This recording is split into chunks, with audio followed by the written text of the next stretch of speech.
Hey everybody, it's Jordan here, welcome to What About the Game. Today I'm going to be talking about Kid Tripp on the Nintendo Switch.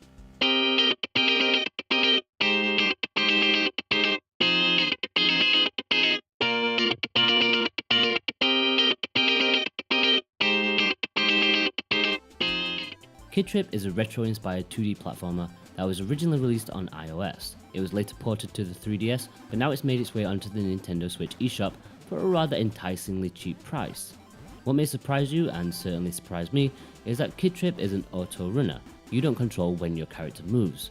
You have no choice but to move forward to the goal at the end of each stage. You do have a little bit of control over the speed of which you move, however. The default speed is fairly slow, but if you press forward on the D-pad, you'll start a mini sprint. Personally, due to my diving in head-first nature, I pretty much held it down the entire time. Little did I know on my first playthrough that from the main menu, you can access the settings which gives you 3 flavors of movement. There's the default one which I just talked about, then there's one which is reversed, so your normal speed is a sprint but can manually slow it down.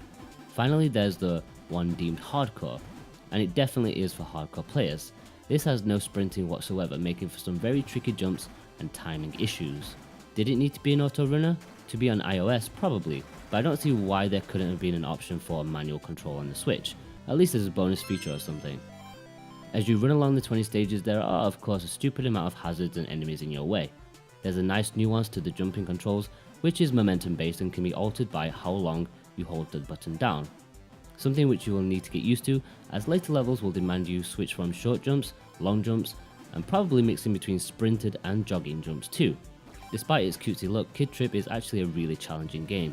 You're going to die a lot in the trial and error progression, and even when you know what's coming up, keeping up with the action is really intense and demanding. It's so unforgiving.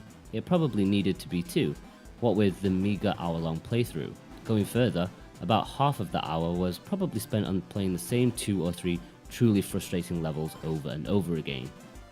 You have lives, but they don't really matter at the end of the day.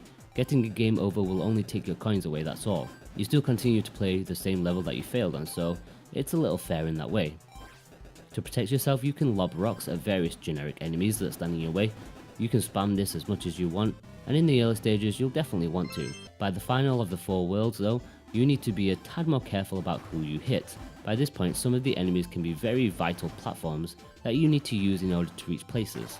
Killing the wrong enemy could mean leading yourself to doom. Like I said, it can be a bit brutal at times.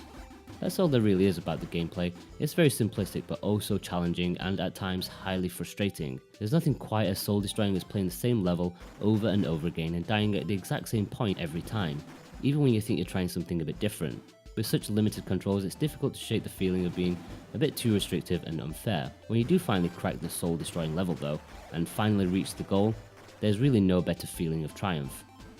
So it's not the longest game in the world, and replaying it will only make it shorter as you begin to master the levels. After that, there's no real reason to keep playing. There are some internal achievements to do, such as surviving a drop in the water or collecting every single coin in a level, but I didn't get the urge to go out of my way to get them. I think the graphics are okay, but the huge chunky pixel work doesn't really suit the big TV screen. I often got the feeling like I wanted to move further back when I was playing it on the TV. Of course, with the magic of the Switch, you can play it in handheld mode, which suits Kid Tripp much better. The music is okay too, but nothing special or memorable. Overall, Kid Tripp is a fairly decent game for a cheap price. Yes, the price does match the content, so be wary about that. It's also not for the faint-hearted. Those who get more frustrated by difficult trial and error gameplay may want to stay away, but those looking for a short, solid challenge will probably want to give this a try during their lunch break. Okay guys, if you've enjoyed this very quiet review, then please be sure to like and subscribe, that will help me so much. You can read the full review of Kid Tripp at whataboutthegame.com, and you can follow me on Facebook and Twitter if you want to. All the links are below. Thanks guys, bye bye.